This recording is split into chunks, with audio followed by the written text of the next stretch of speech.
Hi, I'm sorry, I'm short, so I'm gonna have to fix this. I'm also a little nervous, so pardon me if my voice is shaky. Hi.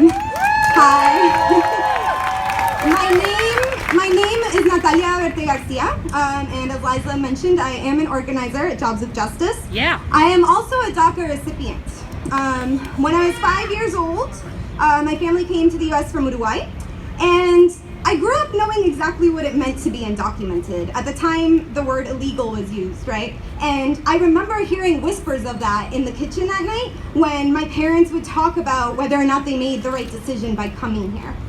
My parents have been factory workers my whole life. Sorry. They've worked in factories, they've cleaned houses, they've done construction. And I remember the constant fear growing up, very aware of what this meant, right? Since I was a little kid. And I remember constant raids at the factories that they worked at. One time we didn't hear from my father for an entire day and had no idea if La Migra picked him up or not. It was terrifying. There was constant wage theft. There were times when my parents wouldn't get paid for weeks, and the boss could very easily be like, well, what are you gonna do? What are you gonna do? Who are you gonna go to, right? They knew that they didn't have papers. And my mother just undergoing constant sexual harassment at work and again having to kind of keep quiet, right? Because of status. Most of all, I remember the look in my parents' eyes when their parents died back home, and the realization that we couldn't go bury them because of these artificial man-made borders and these horrific policies that exist to oppress and divide and terrorize immigrant communities, right? These are the experiences that I most associate with being undocumented and with being an immigrant and a Latina woman here in the US. When I was 23, DACA was announced.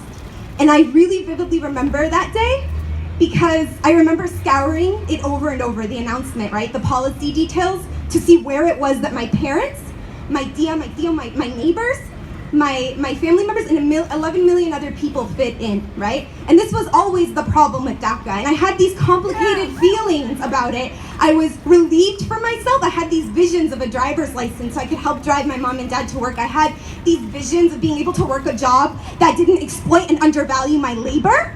And I had all of these visions for myself and this great relief, and at the same time, this immense guilt, because you can't give something to some of us and leave the rest of us out and tell us that's okay. That's not okay. That's not okay. And so when we talk about this, and when you show up like this, I so appreciate you. And I hope that you continue to show up, not just for us, those that fit this idea of dreamer. I don't even know what that means anymore. My parents who are immigrant workers, your neighbors who are immigrant workers, people who don't fit this narrative of a deserving and good immigrant still deserve your solidarity. We need to be telling the stories of invisible immigrant workers, people who don't necessarily have families or ties here, who haven't learned English, and who don't aspire to be American. They exist, and they deserve our support. So thank you so much for coming out, and I hope to continue seeing you at these rallies, and la lucha sigue. Thank you so much.